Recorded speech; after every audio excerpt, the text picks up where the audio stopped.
గరిలో కొత్త పంచాయతీ, మంత్రి రోజాకు reverse shock.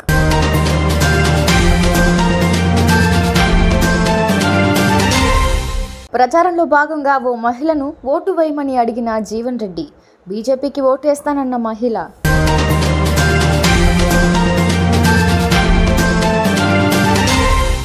ఎన్నికల తరువాత ఒక్కొక్కరి పని పడతా, రోడ్ షోలో విశ్వేశ్వర్ రెడ్డి సంచలన వ్యాఖ్యలు.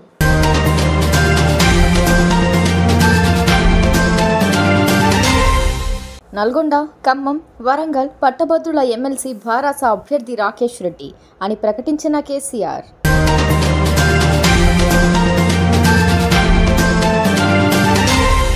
ఎన్నికల వేళ తీన్మార్ మల్లన్న సంచలన నిర్ణయం, తన ఆస్తులన్నీ ప్రభుత్వానికే.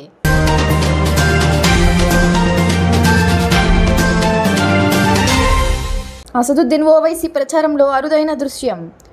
అసదుద్దీన్కు మద్దతు తెలిపిన పురోహితులు, వైరల్ అవుతున్న ఫోటో, నెటిజన్ల కామెంట్లు.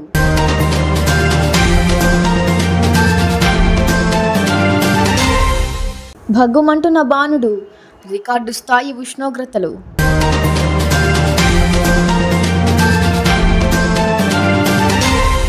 ఫైర్ బ్రాండ్ మంత్రి రోజాకు తన సొంత నియోజకవర్గం నగరిలో సొంత పార్టీ నుంచి సమస్యలు ఉన్నాయి. 2 సార్లు ఈ నియోజకవర్గం నుంచి విజయం సాధించిన ఆమెకు స్థానిక నేతలతో విభేదాలు తలనొప్పిగా మారాయి. నగరి వైఎస్ఆర్ కాంగ్రెస్ పార్టీలో గ్రూపులు పెరిగిపోయాయని నేతలు చెబుతున్నమాట. గతంలో రోజాను గెలిపించిన వారే ఆమె తీరు నచ్చకపోవడంతో తిరుగుబాటు చేశారు. ఇక ఈ రచ్చకు పులి స్టాప్ పెట్టేందుకు వడమాలపేట జడ్పీటీసీ మురళీరెడ్డిని వైసీపీ నుంచి సస్పెండ్ చేశారు. మురళి గత కొంతకాలంగా మంత్రి రోజాకు వ్యతిరేకంగా మాట్లాడుతూ వచ్చారు. ఆమెకు టికెట్ కేటాయించొద్దని వైసీపీ అధిష్టానాన్ని సైతం కోరారు. అలాగే ప్రోటోకాల్ విషయంలోనూ విభేదాలు నడిచాయి. మరోవైపు మంత్రి పెద్దిరెడ్డి రామచంద్రారెడ్డి అనుచరుడిగా ముద్రపడిన మురళీరెడ్డిపై సస్పెన్షన్ వేటు పడింది. జిల్లా రాజకీయాలు హాట్గా మారాయి. రోజా వద్దు, పార్టీ ముద్దు అంటూ ప్రెస్ మీట్ పెట్టారు మురళీరెడ్డి. అయితే అతడిపై వేటు వేస్తే అంతా దారిలోకి వస్తారని పార్టీ భావించింది. కానీ దానికి భిన్నంగా మంత్రి రోజాకు షాక్ ఇచ్చింది వ్యతిరేక వర్గం.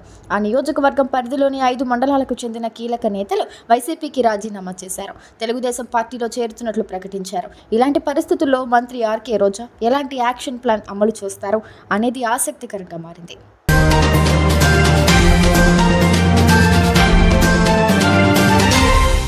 కాంగ్రెస్ సీనియర్ నేత, ఆ పార్టీ నిజామాబాద్ లోక్సభ అభ్యర్థి టి జీవన్ రెడ్డి వివాదంలో చిక్కుకున్నారు.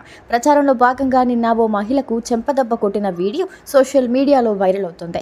ఆర్మూరులో ఇతర నేతలతో కలిసి ప్రచారం నిర్వహించిన జీవన్ రెడ్డి ఉపాధి కూలీ పనులు చేస్తున్న మహిళను సమీపించి ఈ ఎన్నికల్లో ఎవరికి ఓటేస్తావని ప్రశ్నించారు. ఆమె వెంటనే పువ్వు గుర్తుకు అని చెప్పింది.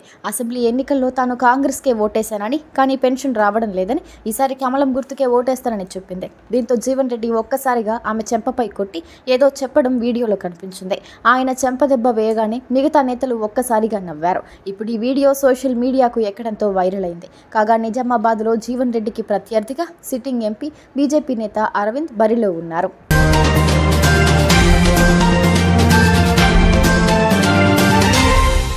ఎన్నికల్లో అడ్డుపడితే ఎన్నికలు పూర్తయిన తరువాత ఒక్కొక్కరి కథ చెబుతానంటూ ఉరవకొండ వైకాపా అభ్యర్థి విశ్వేశ్వర్ రెడ్డి బహిరంగంగా బెదిరింపులకు దిగారు. అనంతపురం జిల్లా ఉరవకొండ తెదేపా అభ్యర్థి పయ్యావుల కేశవ్ సొంత గ్రామ పంచాయతీ కౌకుంట్ల పరిధిలోని మైలారంపల్లి గ్రామంలో ఈ నెల 2న ఆయన ఎన్నికల ప్రచారం నిర్వహించారు. విశ్వేశ్వర్ రెడ్డి మాట్లాడుతూ, మేము మంచే చెబుతాం, మంచే మాట్లాడతాం, మీరు మూర్ఖులు, దెయ్యాలు, ఇన్ని సంవత్సరాలు మీకే ఓట్లు వేశారు, కనీసం రోడ్లు వేశారా, ఇల్లు కట్టించారా, ఏం చేశారు అంటూ తెదేపా నాయకులను ఉద్దేశించి వ్యాఖ్యానించారు. ఆ గ్రామంలో అత్యధిక ఓటర్లు తెదేపా సానుభూతి పరులు. ప్రచార సమయంలో ఆయన వెంట వచ్చిన వారు పోలీసులు తప్ప జనం కనిపించలేదు. దీంతో తీవ్ర అసహనానికి గురైన విశ్వేశ్వర్ రెడ్డి అందరూ వైకాపాకు ఓట్లు వేయాలని, లేకపోతే అంతు చూస్తామన్నట్లు బెదిరింపులకు దిగారు.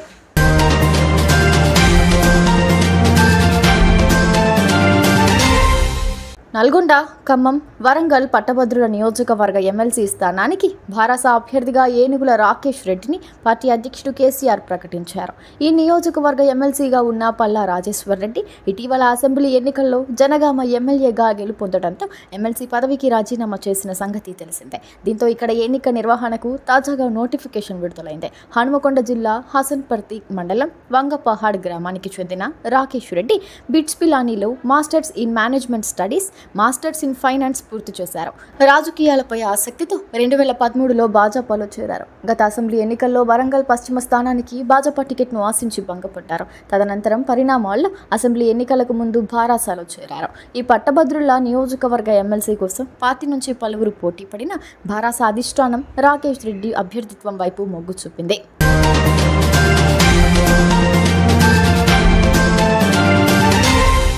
తెలంగాణలో ఎన్నికల జాతర నడుస్తోంది. ప్రస్తుతం లోక్సభ ఎన్నికల జోరు నడుస్తుండగా ఈ క్రమంలోనే వరంగల్, ఖమ్మం, నల్గొండ పట్టభద్రుల ఎమ్మెల్సీ ఉప ఎన్నికకు కూడా నోటిఫికేషన్ విడుదలైంది. అయితే ఈ ఎన్నికల్లో కాంగ్రెస్ పార్టీ తరపున బరిలో దిగుతున్న తీన్మార్ మల్లన్న అలియాస్ చింతపండు నవీన్ కుమార్ నామినేషన్ వేశారు.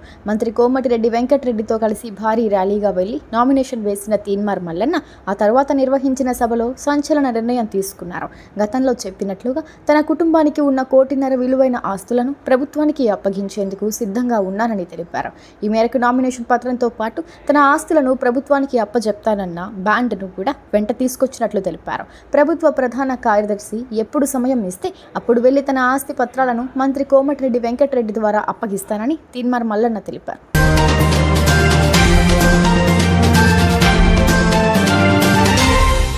హైదరాబాద్ బరిలో మిగతా పార్టీల నేతలు ఉన్న ఎంఐఎం వర్సెస్ బీజేపీగా పరిస్థితి మారిపోయింది. దానికి కారణం మాధవీలత చేస్తున్న ప్రచారం, క్యాంపెయిన్లో భాగంగా ఆమె చేస్తున్న కామెంట్లు, చర్యలే.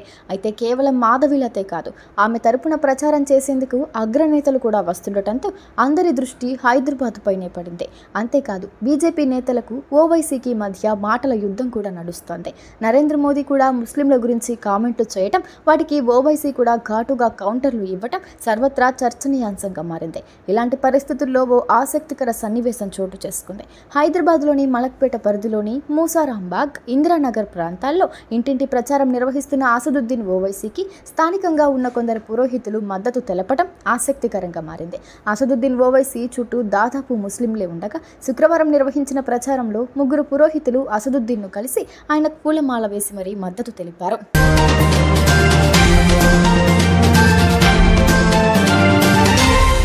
తెలంగాణలో భానుడు ఉగ్రరూపం దాల్చుతున్నాడు. మండే ఎండలతో మాడు పగిలిపోతోంది. బయటకెళ్తే చాలు ఎండలు ఠారెత్తిస్తున్నాయి. రికార్డు స్థాయిలో ఉష్ణోగ్రతలు నమోదవుతున్నాయి. శుక్రవారం వివిధ జిల్లాల్లో 46.5 డిగ్రీలకు పైగా ఉష్ణోగ్రతలు నమోదయ్యాయి. గత వారం రోజులుగా ఎండల తీవ్రత మరింత పెరిగింది. భానుడి ఉగ్రరూపం ఉదయం 7 గంటల నుంచే ప్రారంభమవుతుంది. తీవ్రమైన వేడి, ఉక్కపోతతో ప్రజలు అల్లాడిపోతున్నారు. సాధారణం కంటే 2 నుంచి 5 డిగ్రీల అధిక ఉష్ణోగ్రతలు నమోదవుతుండటంతో జనం ఉక్కిరిబిక్కిరవుతున్నారు.